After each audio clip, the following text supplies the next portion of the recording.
Hi guys.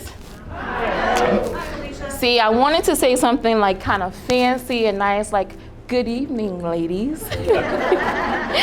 But when I'm in a room, and gentlemen, I'm sorry about that one. But when I'm in a room of what I consider to be a bunch of friends, I get really, really excited. And as you see, I start to pace. And sometimes my heart starts to race and I become a little bit short of breath. So, hi guys, it's my way of conserving energy. As Kathleen mentioned, I'm a physical therapist. I'm also a life coach that specializes in helping women reverse engineer their lives. Through trial and error, I've created 5 steps that I'll share with you tonight that I've used in my own life that's helped me to get to where I am and will also continue to help me to get where I would like to be. Short backstory, I am the eldest child of 3 from a single family home. My mom worked a lot to provide for my siblings and I. So it was my job to take care of the house and take care of my younger siblings. At the age of 7, may I add. I'm not sharing this story for you to feel sorry for me, but instead to illustrate the fact that statistics were not in my favor. However, with a lot of prayer and an amazing community, I still managed to play 4 sports, lettering in 3, and graduated 2nd in my high school class. As I look back over my life through nearly every challenge or tough circumstance, I was determined, even as a child, to create a life that I loved. And tonight, I want to teach you ladies how to do the same. And gentlemen. Number 1. First, I think it's important that you let go of what you thought life should be in order to grasp a hold of what it could be. So many times we become stuck just at the thought of what we thought our life should have been. We should have gone to school, gained a certificate or a license, had more kids, had less kids. We should have dated the other boy. We should have married the other man, taken the other job, or tried a different diet, or even stayed in better contact with friends or family. You know, as women, we do a really good job of shooting all over ourselves, don't we? However, I believe that this is the quickest way to decrease your happiness and lose all of your joy. Yes, maybe you should have, but today's a new day, and in order to create a life that you truly love, you must be willing to move forward. Move on to step number 2. Dream a new dream. I know, sounds scary, right? I mean, who has time to dream a new dream when you're raising a family, working full time? Who has time to dream a new dream when you're taking care of aging parents or when your finances are in shambles? Ladies, remember when we were kids and we felt that anything was possible? For those of you with kids of your own or grandkids or nieces or nephews, think about that twinkle in their eye when they come to you and they say, I'm going to be a firefighter or a teacher or a ballerina. That used to be us too. Or in the case of my kids, a criminal psychologist or 2 professional video gamers.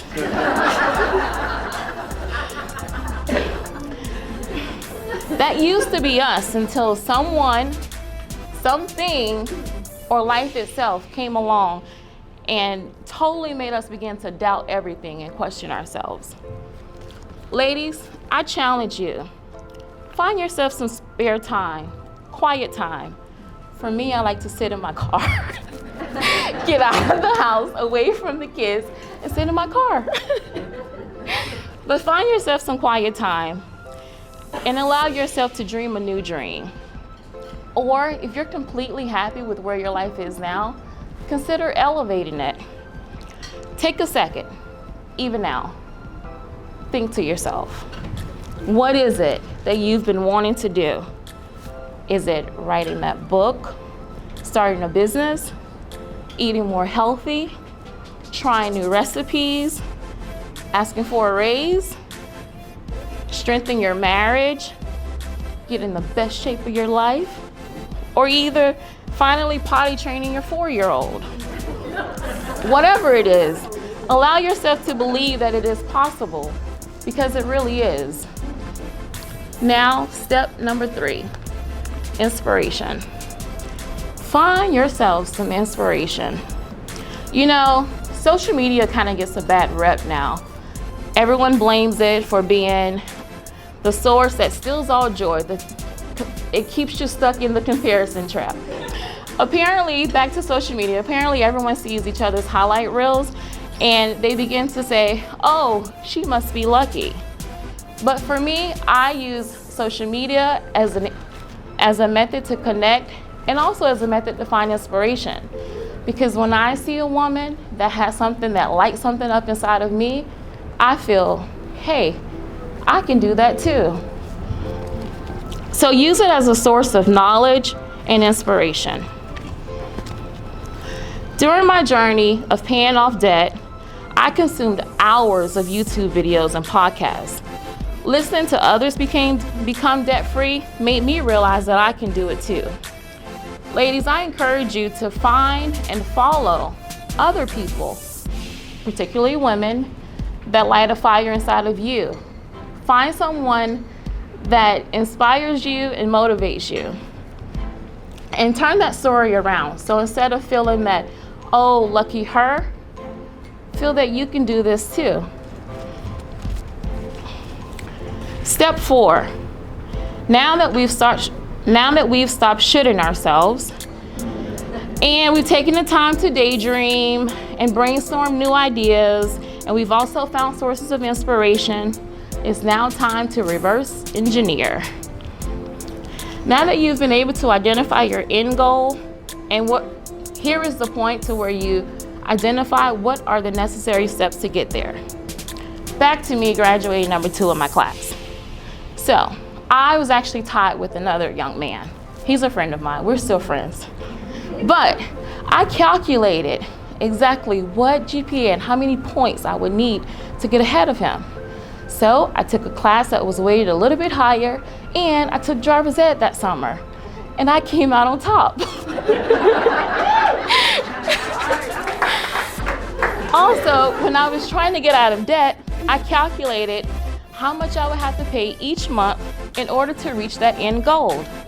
Whatever it is for you, reverse engineer it.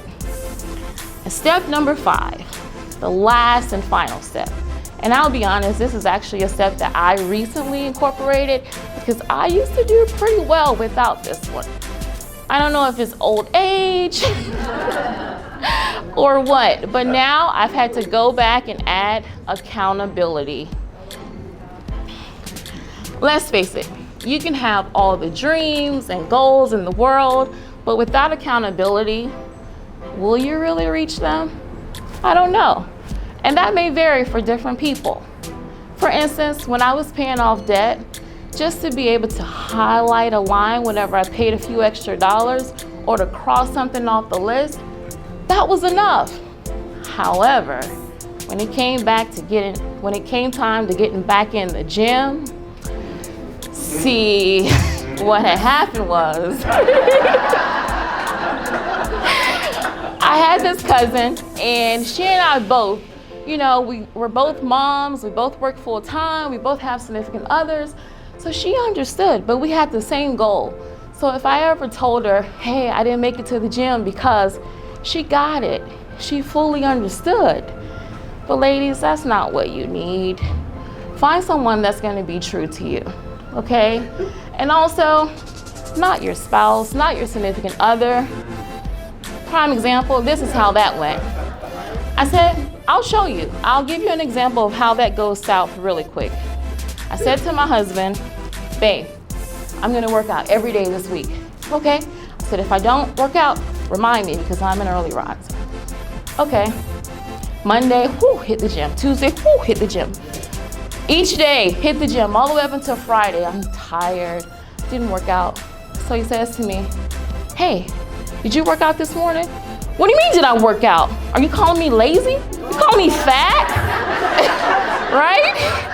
If you really wanted me to go and work out, why didn't you clean the kitchen last night? Why didn't you do the laundry? Why did I have to cook dinner? Husband, I was just reminding you, like you said, me. Oh. So yeah, definitely find yourself some accountability. And my goal is that you ladies will take the 5 steps that I discussed tonight, that you will take those and implement them in your lives, and whatever it is that you have your heart set on, dream that new dream. Don't let your dreams die. I know sometimes we get busy with life and taking care of everyone else, but you're important too. And I think that once you create a life that you truly, truly love, you'll be able to take care of everyone else even better. Thank you.